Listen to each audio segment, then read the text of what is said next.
Hello, Assalamu alaikum, and welcome back to our channel. Today we are going to translate and explain T.S. Eliot's poem, The Love Song of J. Alfred Prufrock.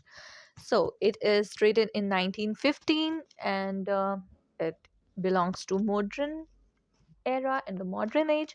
तो हमें बहुत सारे modern themes देखने को मिलेंगे और ये poem जो है वो रिफ्लेक्ट कर रही है सोशल एंग्जाइटी को जो मॉडर्न टाइम्स में या मॉडर्न एज में देखने को मिलता था। एग्जिस्टेंशियलिज्म है इसके अंदर या मतलब कि deny of the God presence and the curiosity अपनी एग्जिस्टेंस के बारे में, इस दुनिया में एग्जिस्टेंस क्या है और डिज़ायर करना, एब्सोल्यूट फ्रीडम, और ये जो सब कुछ है ये एक एंग्जाइटी जो है उसको जनरेट करी है। तो हमें देखने को मिलता है कि जे अल्फ्रेड प्रफरॉक जो है वो भी एग्जिस्टेंशियल एंग्स्ट का शिकार है और ये पोइम एक आयरॉनिक पोइम है क्योंकि this is not the traditional love song. जिस तरह के लव सॉन्ग ट्रेडिशनल होते हैं, लेकिन चलें ये अभी हम सीक्रेट को रिवील नहीं करेंगे क्योंकि एक आयरॉनिक पोइम है और ये ट्रेडिशनल लव सॉन्ग नहीं है। बस यही आप लोगों ने दिमाग में रखना है। और यहाँ पर जो प्रोटेगनिस्ट है वो है जे अल्फ्रेड प्रफरॉक और वो अपने बिलवड से अपनी फीलिंग्स का इजहार करना चाह रहा है लेकिन वो कर नहीं पा रहा और वो रिलक्टेंट हो रहा है और वो उसी चीज़ को डिले करी जा रहा है। तो यहाँ पे हमें आयरनी ऑफ सिचुएशन हमें देखने को मिलेगी। फिर इसके अंदर हमें इम्प्लीकेचर मिलेगा क्योंकि मॉडर्न पोइट्री का एक बहुत इम्पॉर्टेंट एलिमेंट है इम्प्लीकेचर। इट मीन्स कि जो मीनिंग है वो डायरेक्टली नहीं बताया गया बल्कि रीडर जो होता है उसको इम्प्लाइड करना पड़ता है, यानी उसको खुद से निकालने पड़ते हैं, उसमें से खुद इम्प्लाई करने पड़ते हैं meanings. We have to get from it what the readers implied while reading the poem. तो हम देखते हैं और इसके अंदर एक और ये पॉइंट है कि जो हीरो है वो कोवर्ड है, वो रिलक्टेंट है, वो डिले कर रहा है। बिल्कुल हैमलेट जो कि एक शेक्सपियरन प्रोटेगनिस्ट है। हैमलेट ड्रामा एक बहुत फेमस शेक्सपियर का ड्रामा है। उसका जो प्रोटेगनिस्ट है वो हैमलेट, प्रिंस हैमलेट, वो भी रिलक्टेंट का शिकार होते हैं क्योंकि वो भी स्टेप नहीं ले पा रहे होते हैं। और उन्हीं की तरह यहाँ पे भी इस पोइम में भी बैटलफील्ड देखने को मिलती है। कोई बैटलफील्ड ये नहीं कि जंग खुले मैदान में हो रही है, नहीं, बल्कि अंदर सेंट्रल कैरेक्टर अल्फ्रेड प्रफरॉक जो है उसके अंदर जंग छिड़ी हुई है कि वेदर ही प्रपोज और नॉट बिकॉज उसको रिजेक्शन का फियर है, फियर ऑफ रिजेक्शन हमें देखने को मिलता है, फियर ऑफ फेलियर हमें देखने को मिलता है। फिर उसके बाद ये ड्रामेटिक मोनोलॉग है। It's not again not a traditional monologue जो कि रॉबर्ट ब्राउनिंग की जिस तरह के ड्रामेटिक मोनोलॉग होते हैं कि कोई सामने बैठा हुआ है इंसान और उससे बात की जा रही है, जैसा for example my last duchess में हमें देखने को मिलता है। But it is a monologue जो कि अपने आप से, इनर सोल से, अपने अंदर माइंड में बातें करा और ये स्ट्रीम ऑफ कॉन्शियसनेस में लिखी गई है। यानी कि इसमें स्ट्रीम ऑफ कॉन्शियसनेस एक ऐसा तरीका होता है राइटिंग का जिसके अंदर जो flow of thoughts of the character होती है ना वो हमें दिखाए जाते हैं, वो बताए जा रहे होते हैं। और दूसरी हमें इसके अंदर जो करेक्टर है उसके अंदर lack of confidence, loneliness, aimlessness, इनडिसिसिवनेस, यानी कि वो डिसीजन मेक नहीं कर पा रहा था और ये सब कुछ हमें देखने को मिलता है। तो अब बहुत हम और डिले नहीं करेंगे इसको। Let's get started with the explanation of the lines. Let us go then, you and I, when the evening is spread out against the sky like a patient etherized upon a table. अब वो कह रहे हैं कि हम चलते हैं, हम दोनों चलते हैं, आप और मैं। कब, कहाँ? जब शाम हो जाएगी और आसमान के ऊपर शाम जो है एक पेशेंट की तरह, एक मरीज़ की तरह जो कि इथराइज्ड है, जो कि नींद बेहोश है। यहाँ पे सिंबलिज्म हमें को देखने को मिलता है, यानी एनेस्थीसिया, जैसा एनेस्थीसिया टेबल के ऊपर एक पेशेंट लेटा हुआ है जो कि नींद बेहोश है, उसको इर्द गिर्द की कोई खबर नहीं है। तो यहाँ पे एक मॉडर्न इन्वेंशन भी हमें देखने को मिलती है जैसे एनेस्थीसिया एंड एथराइज्ड एनेस्थीसिया टेबल, और ये सब कुछ जो है हमें ये एलिमेंट भी देखने को मिल रहा है। और वो कह रहे हैं कि हम जिस तरह शाम जो है नींद बेहोश पेशेंट की तरह आसमान में फैली होगी, हम तब चलेंगे। Let us go through certain half deserted streets, the muttering retreats of restless nights in one night cheap hotels and sawdust restaurants with oyster shells. तो कहते हैं कि हम चलते हैं आदि जो खाली सड़कों पे, जो जहाँ पर इतना हजल बजल नहीं होगा या फिर इतना रशी नहीं रश नहीं होगा, वहाँ पे हम चलते हैं। और जहाँ पे मटरिंग यानी विस्पर की जो आवाज़ है वो आ रही होगी। अब वो मटरिंग जो है वो किस बारे में हो रही है? रेस्टलेस नाइट्स, यानी कि इतनी अच्छी नाइट्स नहीं है वहाँ पर। कहाँ पर? जो कि चीप होटल्स हैं, जो सस्ते होटल हैं, जहाँ पे सिर्फ एक रात के लिए वो लोग रुके हैं लेकिन उनको सुकून की नींद नहीं आई। ऑब्वियसली 5 स्टार होटल या फिर एक अच्छे मयारी होटल में या रेस्टोरेंट में, होटल में स्टे करने का मतलब होता है आपको कंफर्टेबल एक कोजी सा बेड और अच्छा बेड दिया जाता है। लेकिन अगर आप बिल्कुल ही चीप होटल में स्टे करते हैं तो वहाँ पे आपको इतनी अच्छी नींद भी नहीं आ पा रही होती, क्योंकि आपको कंफर्टेबल नहीं वहाँ पर हो रहे होते हैं। तो ये इलाका जो है उसने उन स्ट्रीट्स का वो बता रहे हैं वो किस तरह की स्ट्रीट्स है। और सॉडस का मतलब कि मट्टी भी है, मट्टी के अंदर जो और ज़र्रात होते गंदगी के वो भी हैं। रेस्टोरेंट्स यानी कि साफ़ नहीं है, और ऑयस्टर शेल्स भी वहाँ पे खा कर वैसे फेंके गए हैं, यानी कूड़ा हमें देखने को मिलता है। Streets that follow like a tedious argument of insidious intent. अब जो सड़कें हैं वो कह रहे हैं जिस तरह टीडियस थका देने वाली आर्ग्यूमेंट्स हैं, यानी कि थका देने वाली आर्ग्यूमेंट्स बहुत लंबी लंबी होती हैं, इसी तरह ये सड़क भी है वो बहुत लंबी है जो थका देने वाली है। और जिसके अंदर छुपी हुई हैं कुछ इंटेंशंस, कुछ डिज़ायर्स, यानी कि जो इर्दी लोग हैं ना उनके ऑब्वियसली वो बात बता रहा है, और अपनी भी उसके अंदर जो इंटेंशन या डिज़ायर्स है छुपी हुई हैं कि वो बताना चाह रहा है अपनी feelings. To lead you to an overwhelming question, oh do not ask what is it, let us go and make our visit. अब वो यहाँ पे क्या कह रहे हैं कि मतलब मैं तुम्हें ले चलता हूँ एक ओवरवेलमिंग या बहुत इंपॉर्टेंट क्वेश्चन की तरफ, जो कि है उससे प्रपोज करना अपनी बिलवड को, या अपनी फीलिंग्स का इजहार करना, उसको शेयर करना। लेकिन वो कहते हैं नहीं, तुम मेरे से क्वेश्चन पूछना मत, और हम अपना जो विजिट है उसको कंटिन्यू रखते हैं।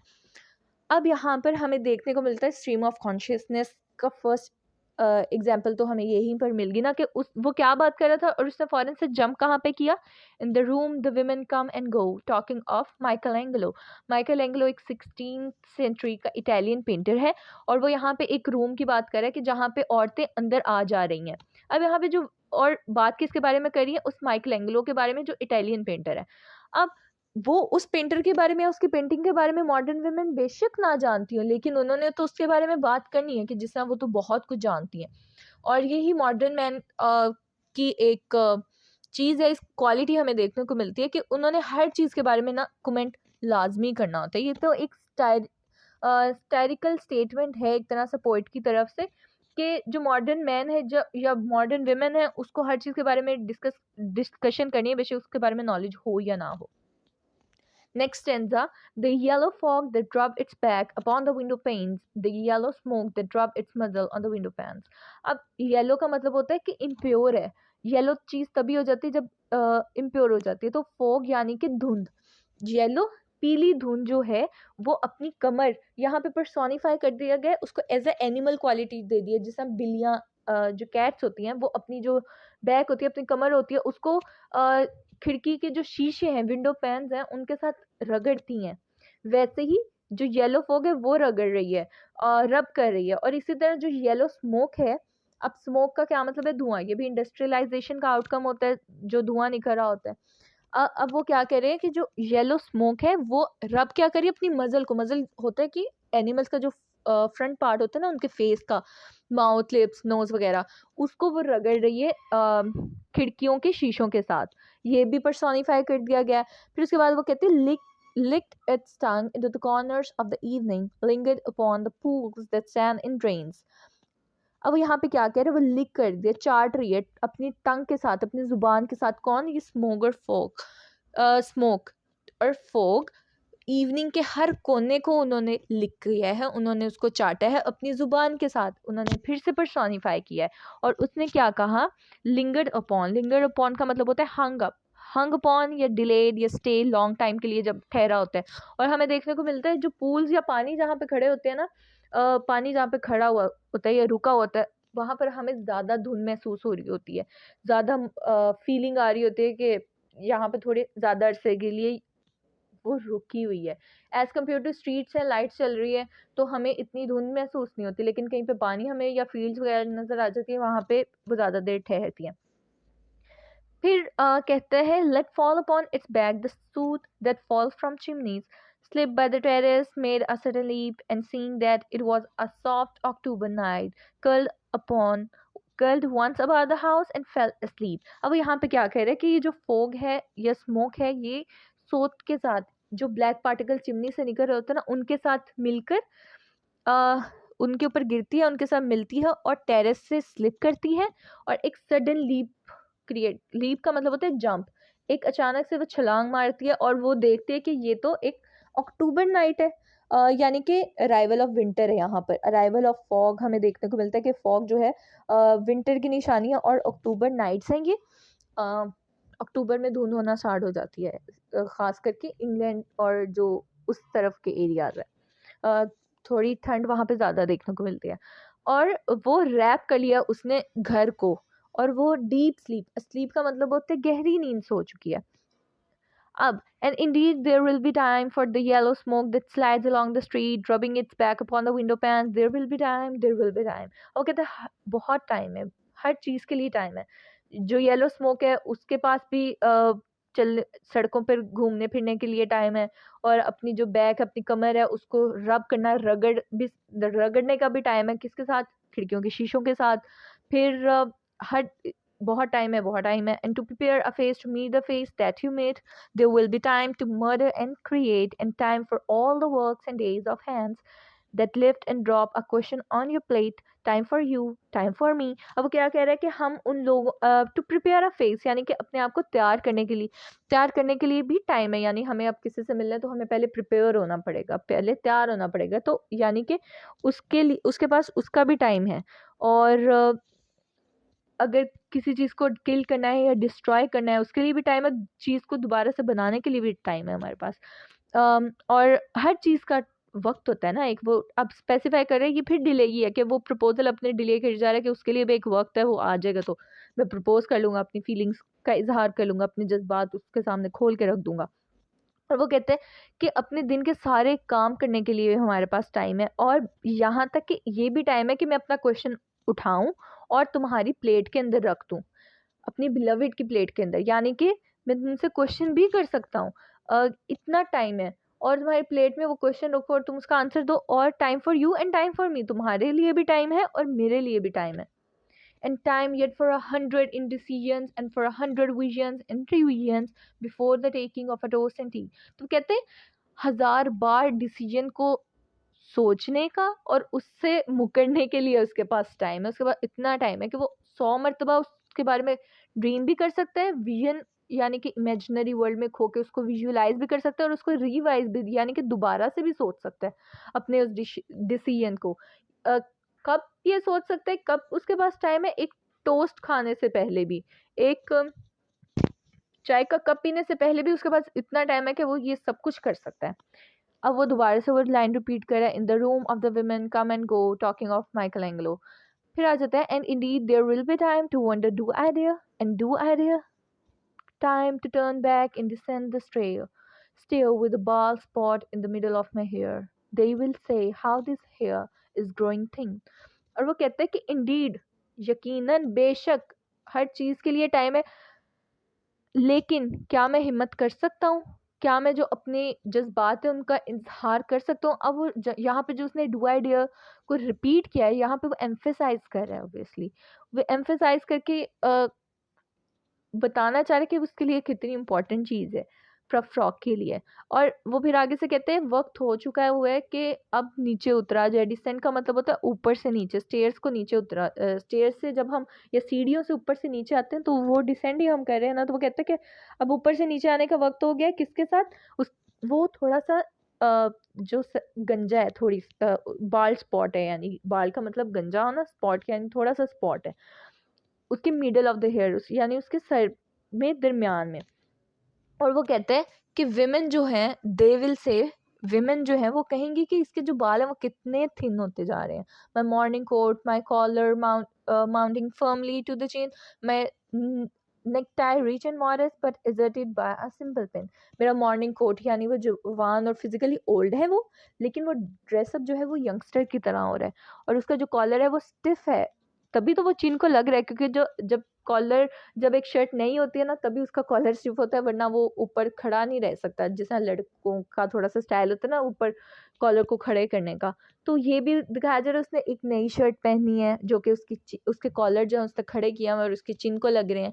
और जो नेक टाई है वो रिच तो है यानी एक्सपेंसिव तो है, लेकिन मॉडेस्ट है यानी डिसेंट है, सिंपल है, कोई चमकीले धमकीले वाली या ब्राइट कलर नहीं है, बल्कि एक डिसेंट और सिंपल सा कलर है जिसको उसने सिंपल पिन के साथ एडजस्ट किया हुआ है, उसको प्लेस किया हुआ है। क्योंकि पिन का क्या काम होता है, जब हम टाई को लगाते हैं उसकी प्लेसमेंट जो है वो प्रॉपर प्लेस पर है, वो शर्ट के ऊपर इधर उधर हिले ना वो थोड़ी सी अच्छा लगता है, गुड मैनर्स होते हैं।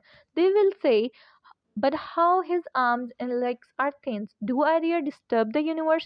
और फिर से वो बात करें कि औरतें जो है उसके बारे में बात करेंगी कि इसकी जो टांगे और बाजू है वो कितने पतले हो चुके हैं, यानी कि वो कितना वीक हो चुका है। वो बेशक तो वो इस तरह ड्रेसअप हुआ है ताकि वो ब्रिज जो है जो गैप है उसको ख़त्म कर सके, यानी अपनी एज में जो उसकी ज़्यादा एज हो चुकी है वो अपनी ड्रेसिंग के ज़रिए से वो छोटा लगने की कोशिश कर रहा है, लेकिन ऑब्वियसली उसकी टांगे, उसकी बाजू, उसकी जो फिजिकल अपीयरेंस है वो तो बता देगी, और जो औरतें उसके बारे में बात करेंगी।